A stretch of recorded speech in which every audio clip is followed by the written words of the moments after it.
The issue of the signing of the EPA has brought a lot of debate between government and civil society organizations in Ghana.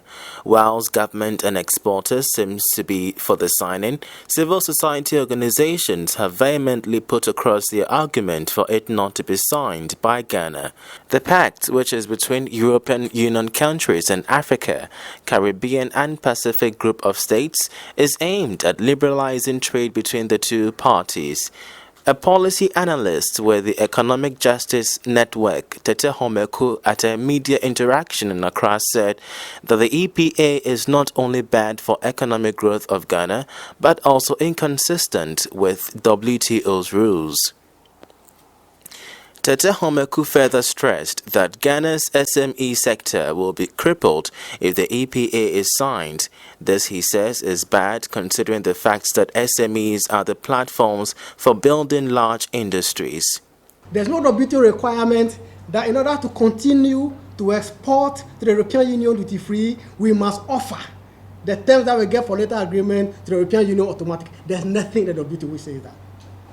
There's another thing in this agreement which says that West African countries should limit the export taxes that they put on products out of their country. In other words, the agreement says this: we should no more introduce new export taxes on any goods.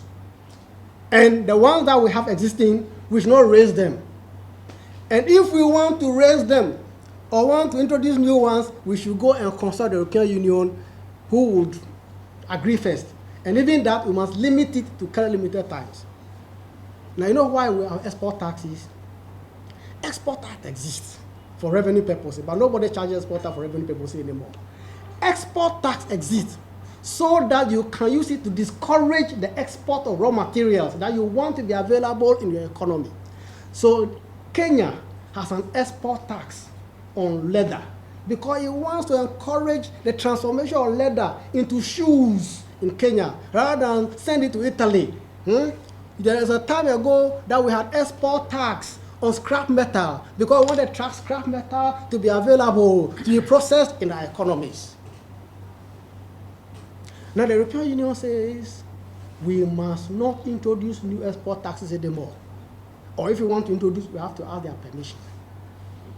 But there's nothing in the WTO which says that in order to continue to trade with them, in order to export our goods duty-free and quota-free, we must discipline export tax. There's nothing in the WTO like that. In all this, Mr. Tete Homeku denied the fact that Ghana will suffer if it does not sign the agreement. He says there are alternatives government can explore to overcome any ramifications. These three major product categories, right, will face a problem. And these are what?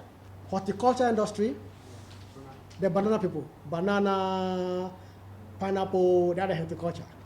The tuna industry, and cocoa processing.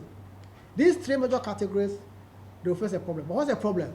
They can still export. Nobody is going to stop their export. It's just that when they are exporting, they must now pay duty for their goods. Okay? Now, when we look at the duties, and again, it's one of your fact sheets that will be calculated nicely for you. So I've summarized it. Some of these exporters, like the horticulture, will pay between 2% and 8% duty, right? What it means is that if one carton of banana now entered the European Union, €1, now if it gets the European Union, there will be an additional 2% or 8% duty on it, right? So let us say the average will be 5%, which means that there will be additional 5% of $1 duty. So it will now pay, instead of $1, it will pay $1.05. Now you see, the United Nations Economic Commission for Africa, whole United Nations body, has done a calculation based on the exports of all these products, banana, tuna, all those products, over the past 5 years.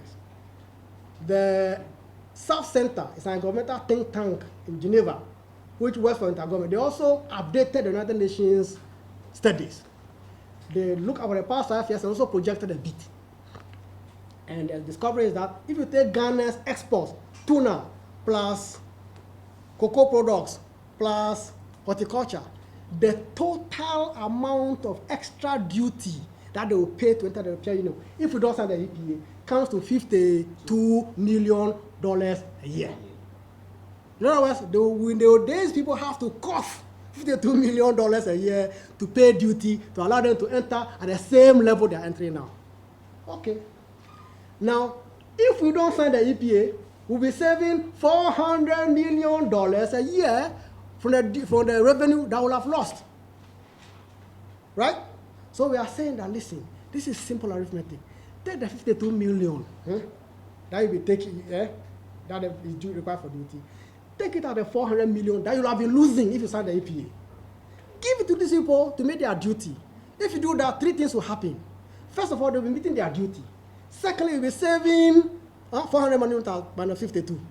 You'll be saving 348 million anyway you put in your pocket. You'll be saving the jobs that you have lost. You'll have been saving your industry that will have collapsed. You'll have saved your policy space. So the exporters win. The job people win. The government wins. The policy space win. That's why I say win is winner to the end of the wins.